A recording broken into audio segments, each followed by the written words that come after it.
हमारे इलाके में जो पिछले 20-25 साल में डेमोग्राफी चेंज हुआ है उसकी ओर आकृष्ट करना चाहता हूँ। सभापति महोदय, हम लोग तिरुपति से पशुपति एक नक्सल कॉरिडोर बना, जिसके कारण कि हम लोग अमीर होते हुए भी, हमारे पास इतना माइंस और मिनरल्स होते हुए भी हमारे लोग आगे नहीं बढ़ पाए। आज भी वो विस्थापन और पलायन के शिकार हैं।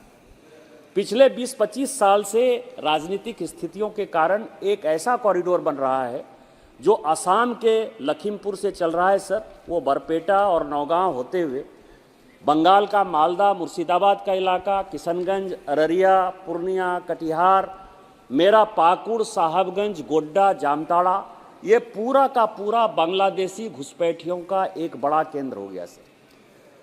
अन्य प्रकार की जो राज्य सरकारें हैं अलग अलग समय पर उनको एन केन प्रकारेण वोट बैंक की पॉलिटिक्स के कारण मदद कर रही है। हमारे यहाँ जो स्थिति है सर कि 36% आदिवासी की आबादी होती थी झारखंड में, आज वो 26% है। और मैंने कई एक बार ऐसा कहा है कि डिलिमिटेशन पूरे देश भर में हो गया, लेकिन झारखंड में डिलिमिटेशन इसीलिए नहीं हुआ कि आदिवासी पॉपुलेशन मुसलमानों के कारण घट गया और इस कारण से 1 लोकसभा की सीट और 3 विधानसभा की सीट अनरिजर्व हो जाएगी, इसीलिए डिलिमिटेशन नहीं हो पाया। हम शेड्यूल कास्ट, शेड्यूल ट्राइब के अपलिफ्टमेंट की बात करते हैं, लेकिन प्रत्येक पॉलिटिकल पार्टी वोट बैंक की पॉलिटिक्स में बांग्लादेशी घुसपैठियों को समर्थन करती है। और अभी जो कांग्रेस के युवराज की यात्रा चल रही है यही बांग्लादेशी घुसपैठियों के रूट में चल रही है सर। मेरा आपके माध्यम से सरकार से आग्रह है कि एक जो हमारे आदिवासी पॉपुलेशन घट रहे हैं, बांग्लादेश के मुसलमान जो उनसे शादी कर रहे हैं उसके ऊपर रोक लगाइए। हमारे ज़मीन का जो कब्जा कर रहे हैं उसके ऊपर रोक लगाइए। साइबर क्राइम का एक बड़ा सेंटर जामताड़ा, देवघर और गोड्डा होते जा रहा है, उसको रोकिए। और तीसरा क्या है सर, एनआईए का जो है एक ऑफिस वहां स्थापित करिए। और एनआरसी जो है पूरे देश में सबसे पहले हमारे यहाँ लागू करिए, जिस कारण से कि हम बांग्लादेशी मुसलमानों से जो है अपना बचाव करें।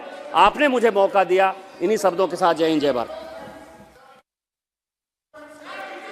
माने देख लेंगे, माने देख लेंगे। आप बैठ जाइए, आप बैठ जाइए। मैं जी आपका हृदय की गहराई से आभार व्यक्त करता हूं। माने अध्यक्ष जी, दिल्ली के अंदर एक संवेदनशील सरकार दिल्ली राज्य के अंदर काम कर रही है। वहां यहाँ के मुख्यमंत्री बोले दुर्योधन साहब, उनके बारे में जानकारी देना चाहता हूं किस प्रकार से युवाओं के भविष्य के साथ खिलवाड़ किया जा रहा है। दिल्ली के यहाँ ये रोजगार के विषय पर केंद्रित करना चाहता हूं केंद्र सरकार को कि वो इंटरफेरेंस जरूर करे। दिल्ली में झूठ, फरेब, विश्वासघात से जो युक्त चरित्रहीन सरकार रही, उसके कारण पहले 2015 में 70 वादों की एक सूची जारी की थी। उस सूची में कहा गया था कि हम 55,000 खाली पदों को भरेंगे, भर्ती करेंगे।